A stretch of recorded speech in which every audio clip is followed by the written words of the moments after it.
नमस्कार दोस्तों, 10th NCERT में आपका स्वागत है। आज हम प्रश्नावली 2.2 अध्याय 2 करेंगे, जिसमें दिया है निम्नलिखित द्विघात बहुपदों के शून्य ज्ञात कीजिए और शून्यकों की सत्यता की जांच कीजिए। तो पहला क्वेश्चन हमें दिया है x वर्ग ऋण 2x ऋण 8। तो हमें इनके शून्य ज्ञात करने हैं और सत्यता की जांच करनी है।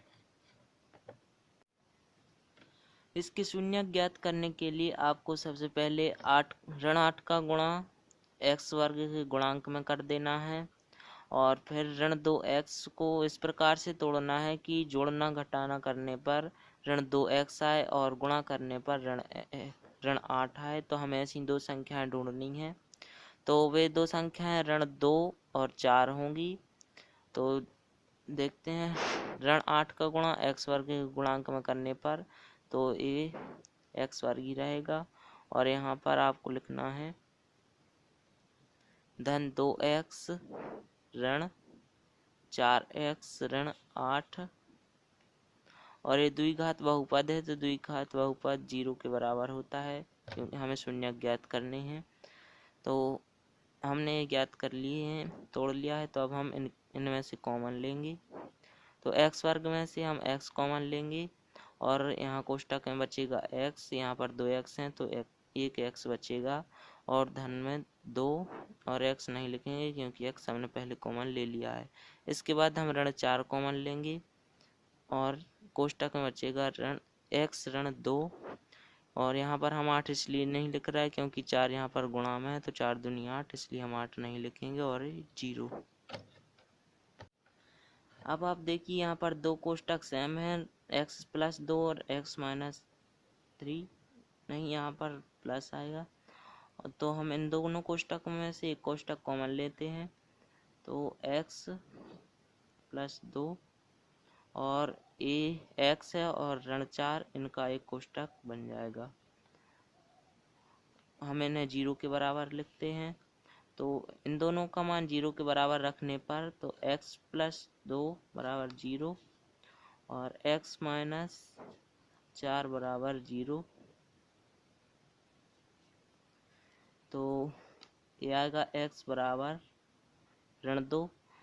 धन 2 का पक्षांतर 0 के इस तरफ होगा तो आएगा ऋण 2 और x बराबर ऋण 4 का पक्षांतर 0 के इस तरफ होगा तो आएगा 4। तो हमारे शून्य का आ गया ऋण 2 और 4। तो हमें अब शून्यकों की सत्यता की जांच करनी है, तो हम साइड हेडिंग डालेंगे सत्यता की। अब आपको यहाँ पर साइड हेडिंग डालनी है सत्यता की जांच, और सत्यता की जांच करने के लिए हम दो फॉर्मूले लगाते हैं। पहला है शून्यकों का योगफल और दूसरा शून्यकों का गुणनफल। तो पहला फॉर्मूला हम लगाते हैं शून्यकों का योगफल। तो हम यहाँ पर लिखते हैं शून्यकों के योगफल का फॉर्मूला होता है ऋण b बटे ए और ऋण x का गुणांक बटे x वर्ग का गुणांक। तो शून्यकों का योगफल हम कर लेते हैं। हमारे शून्य का आए थे ऋण 2 और धन 4। तो हमारे शून्य का आए थे ऋण 2 धन 4। तो ऋण 2 और धन 4 इनका जोड़ना होगा, तो यहाँ पर आएगा 2। क्योंकि ऋण के 2 हैं तो यह घट जाएगा और यहाँ पर 2 के बटे में कुछ नहीं है तो 1। और यहाँ पर हम जो करते हैं लिखेंगे ऋण x का गुणांक बटे x वर्ग का गुणांक। आप यहाँ पर देख सकते हैं ऋण x का गुणांक है ऋण 2 और x वर्ग का गुणांक है 1। तो हमारा वही आंसर आया है। इसके बाद हम फॉर्मूला लगाएंगे शून्यकों का गुणनफल। इसके बाद हम शून्यकों का गुणनफल का फॉर्मूला लगाएंगे। तो शून्यकों के गुणनफल का सूत्र होता है शून्यकों का गुणनफल बराबर ऋण c बटे ए बराबर अचर राशि बटे x वर्ग का गुणांक। ए शून्यकों का योगफल से थोड़ा अलग है और ये आपको जल्दी याद हो जाएगा। बस गुणनफल में अचर राशि और योगफल में ऋण x का गुणांक, तो आपको ये याद करना है।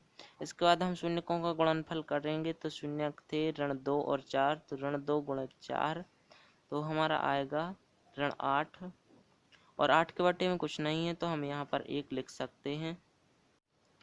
आपको ये भी लिख लेना है अचर राशि बटे x वर्ग का गुणांक। और आप यहाँ सवाल में देख सकते हैं अचर राशि जो हमारी थी वो x वर्ग ऋण 8 थी और x वर्ग का गुणांक 1 था, इसलिए हमारा सवाल सही है।